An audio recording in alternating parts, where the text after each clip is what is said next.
আসসালামু আলাইকুম। আজকে আমরা দেখব কিভাবে আপনি বিলস অফ ম্যাটেরিয়াল সেট করবেন অথবা প্রোডাক্টের রেসিপি কিভাবে সেট করবেন। তো শুরুতেই হচ্ছে আমরা চলে যাচ্ছি অল্টারে, অথবা আপনি যদি নতুন আইটেম ক্রিয়েট করেন তাহলে ক্রিয়েটে যাবেন। নতুন আইটেম ক্রিয়েট করার সময় আপনি বিলস অফ ম্যাটেরিয়াল সেট করতে পারবেন। আমরা যেহেতু অলরেডি আইটেম ক্রিয়েট করে রাখছি এই জন্য আমরা অল্টারে যাচ্ছি। অল্টার থেকে হচ্ছে স্টক আইটেমে যাচ্ছি। আমরা যে আইটেমের উপরে বিলস অফ ম্যাটেরিয়াল সেট করব বা রেসিপি সেট করব সেই আইটেমটা সিলেক্ট করে নিব। ওকে, এখানে শুরুতেই হচ্ছে আমরা F12 কনফিগারে ক্লিক করব। এখান থেকে হচ্ছে আমরা শো অল কনফিগার ইয়েস করে দিব। দেন হচ্ছে set component list bills of material stock in stock item, এই অপশনটা নো করা আছে, আমরা ইয়েস করে দিব। ডাবল ক্লিক করলে ইয়েস হয়ে যাবে। দেন অ্যাকসেপ্টে ক্লিক করে সেভ দিয়ে দিব। দেন এখন সেই আইটেমের মধ্যে নতুন একটা অপশন চলে আসছে, অল্টার কম্পোনেন্ট বুম বা বিলস অফ ম্যাটেরিয়াল। আমরা এটাকে ওয়াই প্রেস করে এন্টার প্রেস করব, এটা ইয়েস হয়ে যাবে। দেন এখানে হচ্ছে বুম নেম বলছে, আমরা এখানে বুম নেম আইটেম নেমটা সেমই রাখি, এটাই কেক। ওকে, এন্টার যখন দিচ্ছি সাথে সাথে চলে আসতেছে যে ইউনিট অফ ম্যানুফ্যাকচার, যে আমরা আসলে কত পিস তৈরি করার জন্য রেসিপি তৈরি করব।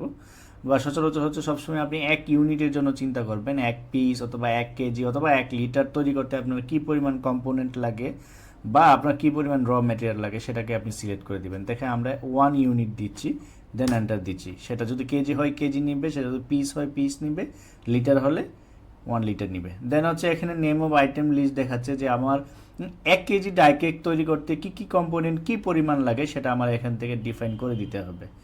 তো আমরা এখান থেকে হচ্ছে ধরে নিলাম আটা লাগে।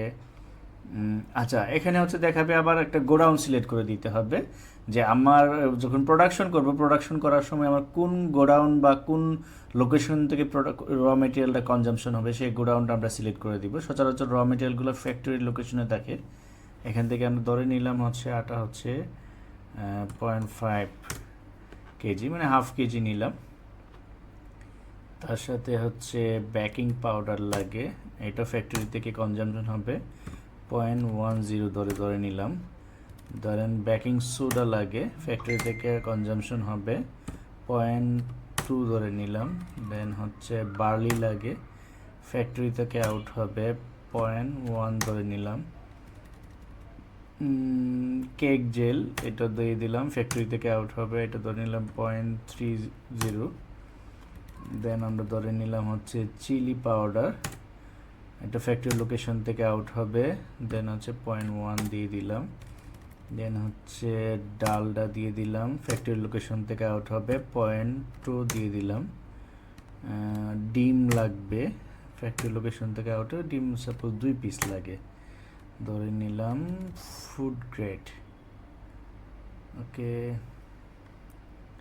এখান থেকে আমরা ফুড গ্রেড সিলেক্ট করে নিলাম, ফ্যাক্টরি লোকেশন থেকে আউট হবে 0.4 দিয়ে দিলাম। এখান থেকে হচ্ছে আমরা আচ্ছা, এখানে হচ্ছে আরও কিছু র মেটেরিয়ালস লাগে, যেমন গাম ট্যাপ, এটা হচ্ছে আমার র মেটেরিয়ালস, এটা লাগতে পারে 1 পিস লাগতে পারে। পিপি এটা আমার প্যাকিং মেটেরিয়ালস, এটা লাগতে পারে 1 পিস। আমি স্টিকার ধরে নিলাম লাগে হচ্ছে 1 পিস। তো এইভাবে হচ্ছে আমার যতগুলো র মেটেরিয়াল লাগে সেই সবগুলো র মেটেরিয়াল আমরা সিলেক্ট করে নিব, এবং কোন লোকেশন থেকে আউট হবে, আমি যখন প্রোডাকশন করব কোন লোকেশন থেকে আউট হবে সেই প্রোডাকশন ফ্লোর বা গোডাউনটা সিলেক্ট করে দিতে হবে। দেন প্রোডাক্টের পরিমাণ কতটুকু লাগবে, মানে 1 কেজির জন্য আমার রেসিপিটা আসলে কি পরিমাণ লাগে সেটা এখান থেকে ডিফাইন করে দিতে হবে। এখানে কিন্তু আমরা ডাই কেক সিলেক্ট করি নাই, কারণ ডাই কেক হচ্ছে আমরা প্রোডাকশন করতেছি, জাস্ট আমরা এখানে র মেটেরিয়াল প্যাকিং মেটেরিয়ালসগুলো দিয়ে সাজিয়ে নিলাম। Then end of list, enter, then enter করে আমরা সেভ দিয়ে দিব। ওকে,